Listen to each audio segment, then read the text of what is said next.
New Hope TV, your encounter with God. ನಿಮ್ಮೆಲ್ಲರಿಗೂ ನಮ್ಮ ಕರ್ತನಾದ ಯೇಸು ಕ್ರಿಸ್ತನಿಂದ ಕೃಪೆಯು ತಂದೆಯಾದ ದೇವರಿಂದ ಶಾಂತಿ ಉಂಟಾಗಲಿ. ನಮ್ಮ ಧ್ಯಾನಕ್ಕೆ ಸಂತ ಪೌಲನು ತೀತನಿಗೆ ಬರೆದ ಪತ್ರಿಕೆ 2ನೇ ಅಧ್ಯಾಯ 11ನೇ ವಚನವನ್ನು ಓದುತ್ತೇನೆ. ಯಾಕಂದರೆ ಎಲ್ಲ ಮನುಷ್ಯರಿಗೆ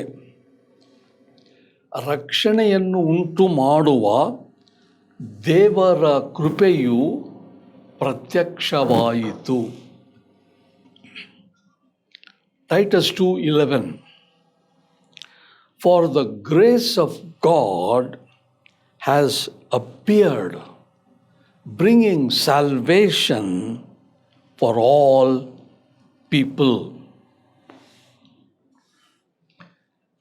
2ನೇ ಅಧ್ಯಾಯ 1ರಿಂದ 10 ವಚನಗಳವರೆಗೆ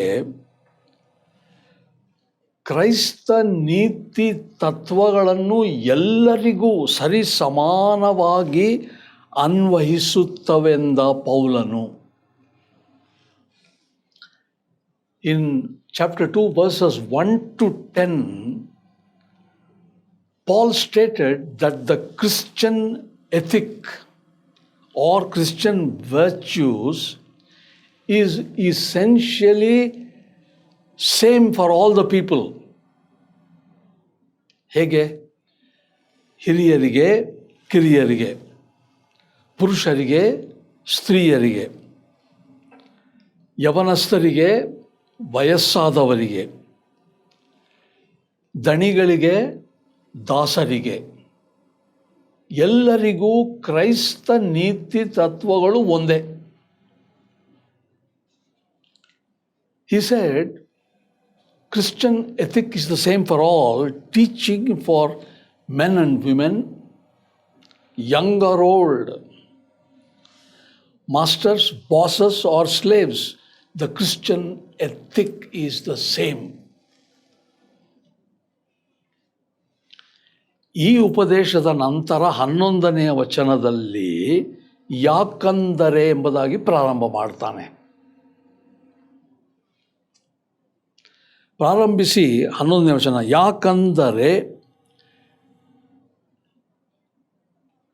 ಎಲ್ಲ ಮನುಷ್ಯರಿಗೆ ರಕ್ಷಣೆಯನ್ನುಂಟು ಮಾಡುವ ದೇವರ ಕೃಪೆಯ ಬಗ್ಗೆ ಮಾತನಾಡ್ತಿದ್ದಾನೆ. After the teaching on ethics, after the ethical teaching, Paul begins verse 11 with a conjunction. He says, therefore, or he says, for.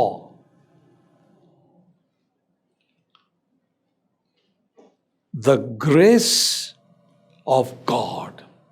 Because of all these, he says in verse 11, therefore, the grace of God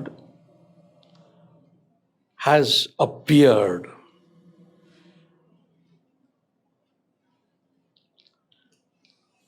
ಕೃಪೆ ಅಂದ್ರೇನು?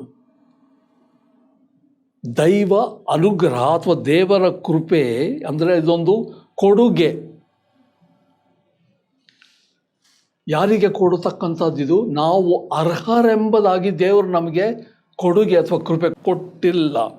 ಬದಲಾಗಿ ಅರ್ಹವಲ್ಲದವರಿಗೆ, ತಕ್ಕುದಲ್ಲದ ಜನರಿಗೆ, ಅದೇ ಕೊಡುಗೆಯ ಅರ್ಥ. What is grace? Grace is God's favour. People say, theologians say, it's an unmerited favor. We don't deserve the grace of God. We don't merit the grace of God. But even then, grace is something which God gives to us, which we do not deserve. ಈ ಕೃಪೆಯ ಬಗ್ಗೆ ಏನು ಹೇಳ್ತಾನೆ? ಕೃಪೆ ಪ್ರತ್ಯಕ್ಷವಾಯಿತು. ಕೃಪೆ ಬಂತು ಎಂಬುದಾಗಿ ಹೇಳಲಿಲ್ಲ, ಕೃಪೆ ಕೊಡಲ್ಪಟ್ಟಿತು ಎಂಬುದಾಗಿ ಹೇಳಲಿಲ್ಲ. ಬದಲಾಗಿ ಪ್ರತ್ಯಕ್ಷ ಅಂದರೆ ಇದರಲ್ಲಿ ಏನೋ ಒಂದು ವಿಶೇಷತೆ ಉಂಟೆಂಬುದಾಗಿ. ಏನು ವಿಶೇಷತೆ? ಒಂದು ಖಚಿತ, ಒಂದು ವಾಸ್ತವಿಕ ಕಾರಣ ಇದೆ ಇದಕ್ಕೆ. ಇದೇ ಅರ್ಥ. To say that grace appeared, it doesn't merely say grace has been given or granted. There is a special or a unique connotation for Paul to say to Timothy, this grace appeared or manifested. ಹೊಸ ಒಡಂಬಡಿಕೆಯಲ್ಲಿ ಇಲ್ಲಿ ಮಾತ್ರ ಈ ಪ್ರತ್ಯಕ್ಷವಾಯಿತು ಕೃಪೆ ಎಂಬ ಒಂದು ಶಬ್ದ ಉಪಯೋಗಿಸಲ್ಪಟ್ಟಿರುವಂಥದ್ದು. ಬರೆಯಲ್ಪಟ್ಟದ್ದು ಇಲ್ಲಿ ಮಾತ್ರ, ಕೃಪೆ ಪ್ರತ್ಯಕ್ಷವಾಯಿತು ಎಂಬುದಾಗಿ. ಇದೇ ಈ ಕೃಪೆಯ ವಿಶೇಷತೆ.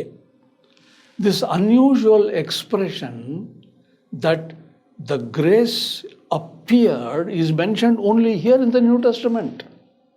Therefore, it is something very special, the grace of God.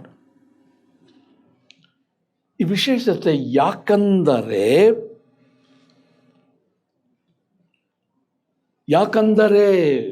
ವಚನ ಇದರಲ್ಲೇ ಪ್ರಾರಂಭ 11. ಯಾಕಂದರೆ ಎಲ್ಲ ಮನುಷ್ಯರಿಗೆ ರಕ್ಷಣೆಯನ್ನುಂಟು ಮಾಡುವ ದೇವರ ಕೃಪೆ. ಈ ಕೃಪೆ ಪ್ರತ್ಯಕ್ಷತೆಯ ವಿಶೇಷತೆ ಏನೆಂದರೆ ರಕ್ಷಣೆ. ಇದೇ ಸುವಾರ್ತೆ, ಒಳ್ಳೆಯ ವಾರ್ತೆ, ಒಳ್ಳೆಯ ಸಂದೇಶ. ಇಂದು ಎಲ್ಲ ಮನುಷ್ಯರಿಗೆ ರಕ್ಷಣೆ ಆಗುವುದು ಒಂದು ದೇವರ ಕೃಪೆ, ಅನುಗ್ರಹ. ಇದು ಪ್ರತ್ಯಕ್ಷವಾಗಿದೆ, ಹೊರಬಿದ್ದಿದೆ, ಎದ್ದು ಕಾಣ್ತಾ ಇದೆ ಎಂಬುದಾಗಿ ಆತನು ಹೇಳ್ತಾನೆ. When he says, for the grace of God has appeared, he gives the reason for that. What is it? Bringing salvation for all people. Grace is for salvation. That is the specialty of grace.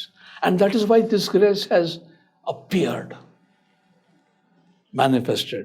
ಮೊದಲನೇದಾಗಿ, ಈ ಕೃಪೆ ಯಾವಾಗ ಪ್ರತ್ಯಕ್ಷ ಆಯಿತು? ಈ ಕೃಪೆ ಎಂದು ಪ್ರತ್ಯಕ್ಷವಾದದ್ದು? ಭೂತಕಾಲದಲ್ಲಿ, ಹಿಂದೆ ಚರಿತ್ರೆಯಲ್ಲಿ ಇದು ನಡೆದ ಘಟನೆ. ಹಿಂದೆ ಆಗಿರ್ಬೋದು, ಆದರೆ ಒಂದು ಸಾರಿ ಏನಾಯಿತು, ಒಬ್ಬ ಪ್ರಸಂಗಿ ಆಧುನಿಕ ಪ್ರಪಂಚವನ್ನು ನೋಡಿ, ಏನು ಪ್ರಪಂಚ ಇಂಥ ಗತಿಗೆ ಬಂದಿದೆ ಎಂಬುದಾಗಿ ಆತನು ಹೇಳಿದ. ಒಂದು ನಿರುತ್ಸಾಹದ ಹೇಳಿಕೆ. When did this grace appear? Of course, it is in the past. We read in history about the coming of the Lord Jesus Christ. It was then the grace appeared. But a preacher looking at the contemporary world, he says, in utter despair, look at what has come to this world. ಈ ಪ್ರಪಂಚ ಎಲ್ಲಿಗೆ ಬಂದಿದೆ ಎಂಬುದಾಗಿ ಒಬ್ಬರು ಹೇಳಿದಾಗ ಅದೇ ವಿಷಯವನ್ನು ಆದಿಕ್ರೈಸ್ತರು ಏನು ಮಾಡಿದ್ದಾರೆ, ಬಹಳ ಆನಂದದಿಂದ ಆರ್ಭಟಿಸಿದರು. ಏನಂದರೆ, ಈ ಪ್ರಪಂಚಕ್ಕೆ ನೋಡಿ ಏನು ಬಂದಿದೆ, ದೇವರ ಕೃಪೆ. ಪ್ರದರ್ಶನ ಆಯಿತು, ಪ್ರತ್ಯಕ್ಷವಾಯಿತು. ಒಬ್ಬರು ಹೇಳ್ತಾರೆ, ಏನು ಬಂದಿದೆ ಈ ಗತಿ ಈ ಪ್ರಪಂಚಕ್ಕೆ ಅಂತ. ಆದರೆ ಶಿಷ್ಯರು ಏನು ಹೇಳ್ತಾರೆ, ಈ ಪ್ರಪಂಚಕ್ಕೇನು ಬಂದಿದೆ, ದೇವರ ಕೃಪೆ ಬಂದಿದೆ. But the early Christians, to the contrary to what a preacher said, exclaimed with great joy, look what has come to this world. Grace, salvation has appeared. ರಕ್ಷಣೆ ಅಂದರೆ ಏನು? ರಕ್ಷಣೆ ಅಂದರೆ ಪ್ರಥಮತ ಬಿಡುಗಡೆ. 13ನೇ ವಚನದಲ್ಲಿ ಹೀಗೆ ಓದ್ತೇವೆ, ಏನು ರಕ್ಷಣೆ ಬಗ್ಗೆ? ನಾವು ಭಕ್ತಿಹೀನತೆಯನ್ನು, ಲೋಕದ ಆಶೆಗಳನ್ನು ವಿಸರ್ಜಿಸಿ ಭಾಗ್ಯಕರವಾದ ನಿರೀಕ್ಷೆಯನ್ನು, ಅಂದರೆ ಮಹಾದೇವರ ಮತ್ತು ನಮ್ಮ ರಕ್ಷಕನಾದ ಯೇಸು ಕ್ರಿಸ್ತನ ಪ್ರಭಾವದ ಪ್ರತ್ಯಕ್ಷತೆಯನ್ನು ಎದುರು ನೋಡುತ್ತಾ ಇಹಲೋಕದಲ್ಲಿ ಇದೆ ರಕ್ಷಣೆ, ಸ್ವಸ್ಥಚಿತ್ತರಾಗಿಯೂ ನೀತಿವಂತರಾಗಿಯೂ ಭಕ್ತಿವಂತರಾಗಿಯೂ ಬದುಕಬೇಕೆಂದು ರಕ್ಷಣೆ ನಮಗೆ ಬೋಧಿಸ್ತದೆ. What is salvation that Paul is telling Titus about?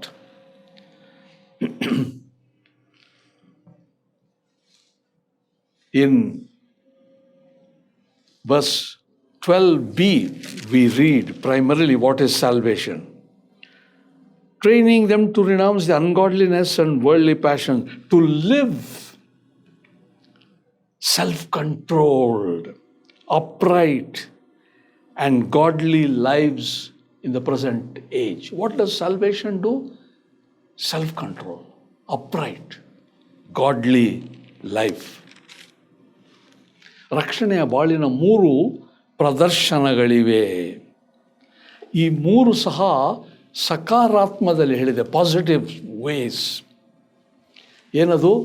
ಮೊದಲನೇದಾಗಿ ನಾವು ಓದಿದಂತೆ ಸ್ವಸ್ಥಚಿತ್ತರು. ಇಹಲೋಕದಲ್ಲಿ ರಕ್ಷಣೆ ಹೊಂದಿದವರು ಸ್ವಸ್ಥಚಿತ್ತರು, ಅಂದರೆ ಸೆಲ್ಫ್ ಕಂಟ್ರೋಲ್ಡ್ ಪೀಪಲ್, ಸ್ವಯಂ ನಿಯಂತ್ರಣವುಳ್ಳವರು, ಸ್ವಯಂ ಹತೋಟಿಯುಳ್ಳವರು. ಎರಡನೇದಾಗಿ ನೀತಿವಂತರು. ಅಂದರೆ ಎಂಥ ಬಾಳು? ನೇರವಾದ ನೆಟ್ಟನೆಯ ಬಾಳು ಜೀವನ. ಮತ್ತು ಮೂರನೇದಾಗಿ ಭಕ್ತಿವಂತರು, ಭಯಭಕ್ತಿಯುಳ್ಳವರು, ಧರ್ಮ ನಿಷ್ಠೆಯನ್ನು ಪರಿಪಾಲನೆ ಮಾಡುವಂಥವರು. ನಾವು ಅನೇಕರು ಹೇಳ್ತೇವೆ, ನಮಗೆ ರಕ್ಷಣೆ ಆಯಿತು, ರಕ್ಷಣೆ ಆಗಿದೆ, ಆದರೆ ಈ 3 ವಿಷಯಗಳು ನಮ್ಮ ಜೀವನದಲ್ಲಿ ಪ್ರದರ್ಶನ ಆಗ್ತಾ ಇವೆಯಾ? ಪರಿವರ್ತನೆ ನಮಗೆ ಬೇಕಲ್ಲವೇ? ಸ್ವಸ್ಥಚಿತ್ತರು, ನೀತಿವಂತರು, ಭಕ್ತಿವಂತರು. ರಕ್ಷಣೆ ಮಾಡುವಂಥ ಕೃಪೆ ಇದೆ. There are three characteristics or expressions or 3 displays of salvation here in verse 12. First, he says self-control. Second, he says upright. And third, Paul says a godly life. Many of us say we are saved. We believe in the Lord Jesus Christ. We are believers. But is our life completely transformed and changed? Is there self-control? Is there uprightness? Is there godliness in our lives? This is why the grace of God appeared, that special terminology he uses. This is what salvation does. Self-control, uprightness, and godly life to be reflected in the life of believers in Jesus Christ. ಈ ಪರಿಸರದಲ್ಲಿ, ಈ ವಾತಾವರಣದಲ್ಲಿ ಒಬ್ಬ ಕ್ರೈಸ್ತ ವಿಶ್ವಾಸಿಯ, ಅಥವಾ ನೀವೋ ನಾನು ಯಾರಾಗಿರಬಹುದು, ಕ್ರೈಸ್ತ ನಾಯಕರೋ, ಹಿರಿಯರೋ, ಸೇವಕರೋ, ಉಪದೇಶಿಗಳೋ, ಯಾರಾಗಿದ್ದಾರೋ, ನಮ್ಮ ಜವಾಬ್ದಾರಿಕೆ ಏನಾಗಿರಬೇಕು? In this context that Paul is talking about the appearance of grace for salvation. Salvation which has these characteristics. What should be the responsibility of a believer, an elder, or a preacher, or a pastor? What should be the responsibility? ಮೊದಲನೇ ಅಧ್ಯಾಯ 9ನೇ ವಚನದಲ್ಲಿ ನಾವು ಹೀಗೆ ಓದ್ತೇವೆ, ಏನೆಂದರೆ, ನೀನು ಸ್ವಸ್ಥ ಬೋಧನೆ ಮಾಡಿ ಜನರನ್ನು ಎಚ್ಚರಿಸು. ಮೊದಲನೇ ಅಧ್ಯಾಯದಲ್ಲಿ. 2ನೇ ಅಧ್ಯಾಯದಲ್ಲಿ, ನೀನಾದರೂ ಸ್ವಸ್ಥ ಬೋಧನೆಗೆ ಅನುಗುಣವಾಗಿ ಉಪದೇಶ ಮಾಡು. 1:9 ಸ್ವಸ್ಥ ಬೋಧನೆ, 2:1 ಸ್ವಸ್ಥ ಬೋಧನೆ. ಇದೇ ಉದ್ದೇಶ. ಇದೇ ಉಪದೇಶದ ಒಂದು ಮುಖ್ಯ ಅಂತಿಮ ವಿಷಯ. ಏನು? ಬೋಧನೆ ಮಾಡ್ತಕ್ಕಂಥದ್ದು. ಇದೇ ಸರಿಯಾದ ಉಪದೇಶ. ಇದು ಅತಿ ಮುಖ್ಯವಾದ ವಿಷಯ. ಇನ್ the context of what he is talking about, the appearance of the grace of God towards salvation, which has these three characteristics, what is the responsibility of a believer? You may be a believer, you may be a preacher or a pastor, or you may be an elder. What is the responsibility? In 1:9 he says, you must be able to give instruction in sound doctrine. And in 2:1 he says, but as for you who teach what accords with sound doctrine. In two places, first chapter and second chapter, Paul is telling Timothy, sound doctrine, give instruction, teach. Give right teaching to the believers. He is talking to Christians here. He is talking to believers. And he is talking about sound doctrine. When you hear the word of God, you must always examine whether it is a sound doctrine. There should be always discernment. ನಾವು ಯಾವಾಗಲೂ ದೇವರ ವಾಕ್ಯವನ್ನು ಕೇಳುವಾಗ ನಮಗೆ ವಿವೇಚನೆ ಇರಬೇಕು, ಪರಿಶೀಲನೆ ಮಾಡುವಂಥ ಒಂದು ಗುಣ ಇರಬೇಕು. ಏನು ಇದು? ಸ್ವಸ್ಥ ಬೋಧನೆಯಾ, ದೇವರ ವಾಕ್ಯಕ್ಕೆ ತಕ್ಕದ್ದಾ ಎಂಬುದಾಗಿ ಪರಿಶೀಲನೆ ಮಾಡುವಂಥದ್ದು. ಇಂಥ ಕೃಪೆ ನಿಮಗೆ ಪ್ರತ್ಯಕ್ಷವಾಗಿದೆಯಾ? ನೀವು ಯಾರೇ ಇರಬಹುದು, ಈ ಕೃಪೆಯನ್ನು ನೀವು ಅನುಭವಿಸಿದ್ದೀರಾ, ದೇವರ ರಕ್ಷಣೆಯನ್ನು ಹೊಂದಿದ್ದೀರಾ. ನಂಬಿಕೆಯ ಮೂಲಕವೇ ನಾವು ದೇವರ ರಕ್ಷಣೆಯನ್ನು ಹೊಂದುವಂಥದ್ದು. Has this grace appeared to you? Have you received salvation which has come from the grace of God? Through faith, anybody can receive. Whoever you are, the grace of God has appeared. ಒಂದು ವೇಳೆ ಈ ಕೃಪೆ ನಿಮಗೆ ದೊರಕಿದ್ದರೆ, ಒಂದು ವೇಳೆ ನೀವಿದನ್ನು ಅನುಭವಿಸಿದ್ದರೆ, ಕ್ರಿಸ್ತನಿಗಾಗಿ ಜೀವಿಸಿ, ಕ್ರಿಸ್ತನಿಗಾಗಿ ನಿಮ್ಮನ್ನು ಒಪ್ಪಿಸಿಕೊಡಿ. ಈ ರಕ್ಷಣೆಯ ಗುಣಲಕ್ಷಣಗಳು ನಮ್ಮಲ್ಲಿ, ನಮ್ಮ ಜೀವನದಲ್ಲಿ ಪ್ರದರ್ಶನ ಆಗಲಿ. ಸ್ವಸ್ಥಚಿತ್ತ, ಸ್ವಯಂ ನಿರಂತ್ರಣ, ಹತೋಟಿ, ನೀತಿಯ ಬಾಳು, ಭಕ್ತಿಯ ಬಾಳು ಅಗತ್ಯ ರಕ್ಷಣೆ ಹೊಂದಿದವರಿಗೆ. If you have already appropriated this grace of God that appeared, continue to be a faithful servant of the Lord Jesus Christ. Live for Jesus. Let there be self-control. Let there be uprightness or integrity and godliness in your lives. ಈ ದೇವರ ಕೃಪೆಯ ಆಶೀರ್ವಾದಗಳನ್ನು ನಾವು ಸ್ವೀಕಾರ ಮಾಡುವಂತೆ ನಮ್ಮನ್ನು ಪುನಃ ದೇವರಿಗೆ ಒಪ್ಪಿಸಿಕೊಡೋಣ, ಪ್ರಾರ್ಥನೆ ಮಾಡೋಣ. ನಮ್ಮ ಪರಮ ತಂದೆಯಾದ ದೇವರೇ, ತೀತನಿಗೆ ಪೌಲನ ಮೂಲಕ ದೊರಕಿದಂಥ ಈ ವಿಶೇಷ ಬೋಧನೆ, ಉಪದೇಶ ನಮಗೂ ಸಹ ಕೊಟ್ಟಿದ್ದಿ. ಅತ್ಯಂತ ವಿಶೇಷವಾದ ರಕ್ಷಣೆಯು ಹಿಂದೆ ಭೂತಕಾಲದಲ್ಲಿ ಪ್ರಭುವಾದ ಯೇಸು ಕ್ರಿಸ್ತನ ಮೂಲಕ ಪ್ರದರ್ಶನ ಆಯಿತು, ಪ್ರತ್ಯಕ್ಷವಾಯಿತು. ಇಂದು ಸಹ ಈ ಕೃಪೆ ಪ್ರಪಂಚದಲ್ಲಿ ಸಿಗುತ್ತಾ ಇದೆ. ಈ ರಕ್ಷಣೆಯನ್ನು ನಂಬಿಕೆಯಿಂದ ಸ್ವೀಕರಿಸಿದವರಿಗೆ ಸ್ವಸ್ಥ ಚಿತ್ತ, ಸ್ವಯಂ ನಿಯಂತ್ರಣ, ಹತೋಟಿ ಉಂಟು ಮತ್ತು ಜೀವನದಲ್ಲಿ ಪ್ರಾಮಾಣಿಕತೆ, ನಂಬಿಗಸ್ತಿಕೆ ಉಂಟು ಮತ್ತು ಇಂಥ ಬಾಳು ಭಕ್ತಿಯ ಬಾಳಾಗಿ ಪರಿಣಾಮವಾಗ್ತದೆಂಬುದಾಗಿ ಪೌಲನು ತೀತನಿಗೆ ಬೋಧಿಸಿದಂತೆ ಮತ್ತು ತೀತನು ಇದನ್ನು ಅನೇಕ ವಿಶ್ವಾಸಿಗಳಿಗೆ ಬೋಧಿಸಿದಂತೆ ಇದೇ ಸ್ವಸ್ಥ ಬೋಧನೆ ಎಂಬುದಾಗಿ 1ನೇ ಅಧ್ಯಾಯ 2ನೇ ಅಧ್ಯಾಯದಲ್ಲಿ ಒತ್ತಿ ಹೇಳಿರುವಂಥದ್ದನ್ನು ನಾವಿಂದು ಅಂಗೀಕಾರ ಮಾಡ್ತೇವೆ. ಈ ಸ್ವಸ್ಥ ಬೋಧನೆಯಲ್ಲಿ ನಾವು ಮುಂದುವರಿಯುವಂತೆ ನಮಗೆ ಸಹಾಯ ಮಾಡಬೇಕೆಂದು ನಮ್ಮ ರಕ್ಷಕನಾದ ಯೇಸು ಕ್ರಿಸ್ತನ ಹೆಸರಿನಲ್ಲಿ ನಿನ್ನನ್ನು ಬೇಡಿಕೊಳ್ಳುತ್ತೇವೆ ತಂದೆಯೇ. ಆಮೆನ್.